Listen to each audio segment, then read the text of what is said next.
just happy he can call me Chris Brown. You know, I spell my name out easily for people. They call me Chris Brown, Chris Brumay, Brewster.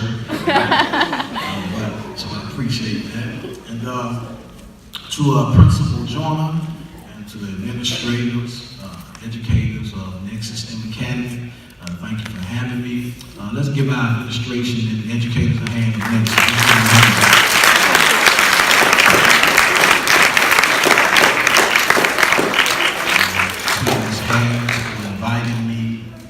So if I don't do too well up here, just blame it on Ms. Harris, and you know, hopefully I won't get in trouble.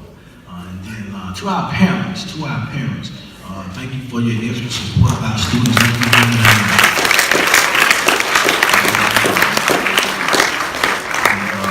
Last and certainly not least, to the scholars of Nexus STEM Academy. Give us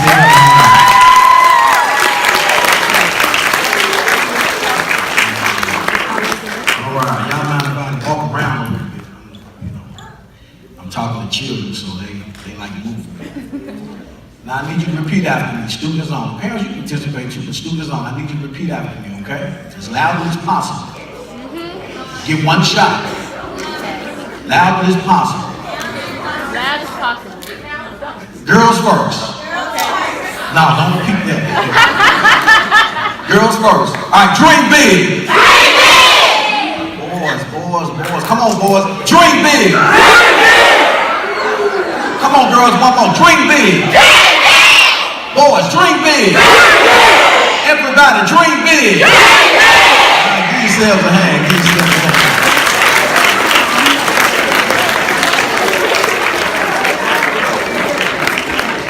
All right. I'll only be up here 1 hour minus 50 minutes. 1 hour minus 50 minutes. If you're going to dream big and be destined for greatness, I want to talk to you about being destined for greatness. The first thing you have to do is begin with myself. Say it with me. Begin with myself. All right, I need you to help me. My friends and I, we have this useless debate on Facebook. So, depending on how you answer this question, would depend on whether or not you're on punishment for the rest of your life, okay? All right. Here's the question. Who's better, Kobe or LeBron?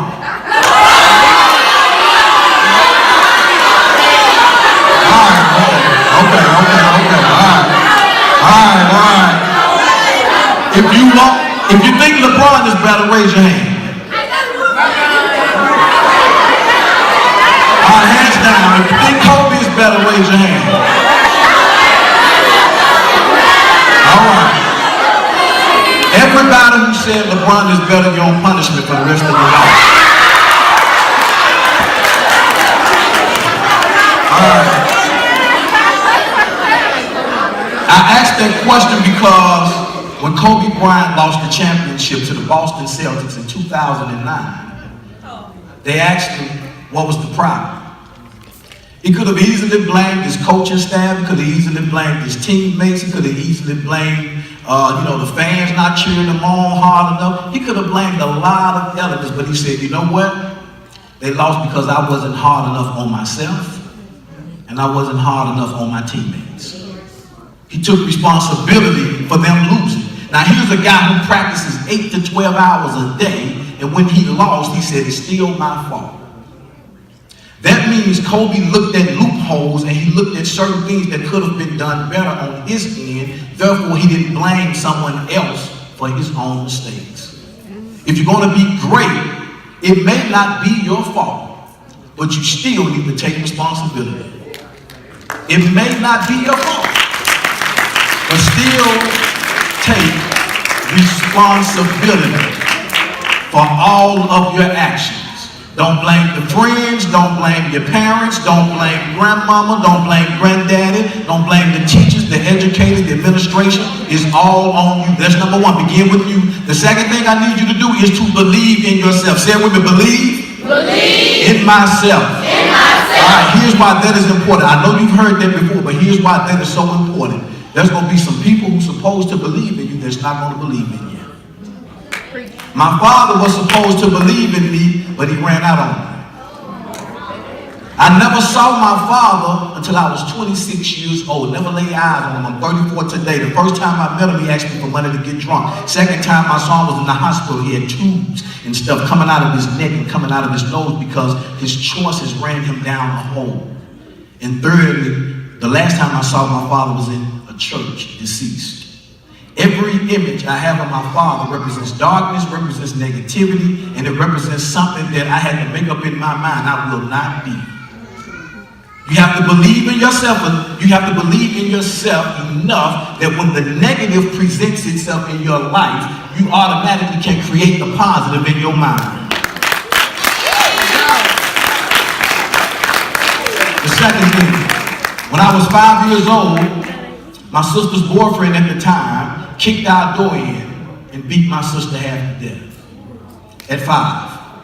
Now I have two choices for the rest of my life. I can't erase the image. I can't get rid of it. It's in my mind. So I have two choices. I either grow up believing that you have to hit women under control, which doesn't make any sense. Or I have to grow up and say, and do the positive and treat them like the human beings they are. You have two choices. You do that. Thirdly, when I was in the 5th or 6th grade, I saw my brother being hauled off to jail out of our home, only to find out the night before he decided to rob someone, him and his friends. I have two choices. I can either follow that path, or I can recreate the positive in my mind and use that image I saw and say, well, one thing is for sure, I may not know exactly what I want to be right now, but I know exactly what I don't want to be, and that's someone who was hauled off to jail because I robbed someone. You got two choices. Now the reason why I'm telling you that is because if I went through that throughout my elementary and middle school years, I don't know what you may be going through. You may be seeing the negative, or you may have experienced the negative, and somehow you blame yourself for it. So you have to understand that you still have to take responsibility in spite of the environment, in spite of your experiences that may not be your fault, in spite of, you got to take the responsibility and believe in yourself. And then the last thing, you got to be you. Say it with me, be myself. Be myself. Now this is important. Because I didn't have a father, because I didn't have any positive male role models, so the rappers became my role model. So I started bling, and I put the gold, you know, I used to take the chewing gum and I would take the aluminum foil and put it over my teeth. And I would go to school with my pants saying, But guess what? I followed those guys, those rappers in life, and I became a 19-year-old high school dropout. Here I am, 19 years old, sitting beside a 14-year-old in high school. High school dropout. It wasn't until I got 21 that I told myself, you have to make a change right now because life is going to pass you by if you do not. And so as a result of my change, yes, I was a high school dropout, but I went back and got my GED. Upon getting my GED in 2013, I became the first male in my immediate family to graduate from college.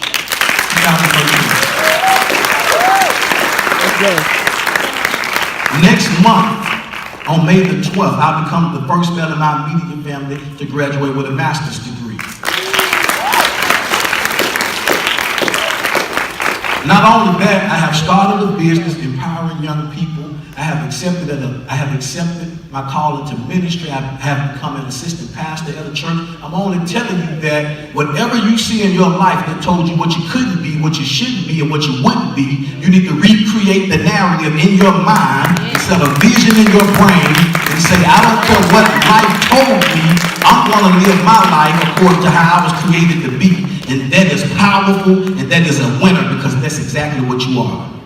So you need to begin with yourself, believe in yourself, and then lastly, and certainly not least, you need to be yourself. Because success is being who you are, because everyone else is taken. Thank you. God bless you.